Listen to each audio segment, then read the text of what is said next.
Tahukah Anda pada tahun 1999 silam Barcelona pernah melakukan pertandingan persahabatan melawan timnas Brasil? Dimana pertandingan ini merupakan bagian dari perayaan 100 tahun berdirinya klub Barcelona. Bagi para pecinta sepak bola, pertandingan ini merupakan anugerah, mengingat deretan nama-nama besar berada dalam satu lapangan yang sama. Dari kubu Brasil ada nama seperti Roberto Carlos, Ronaldo Nazario, Rivaldo, hingga Romario.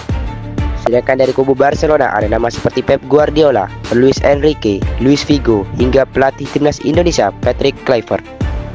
Kembali ke pertandingan. Saat itu Ronaldo Nazario berhasil membawa timnas Brasil unggul terlebih dahulu.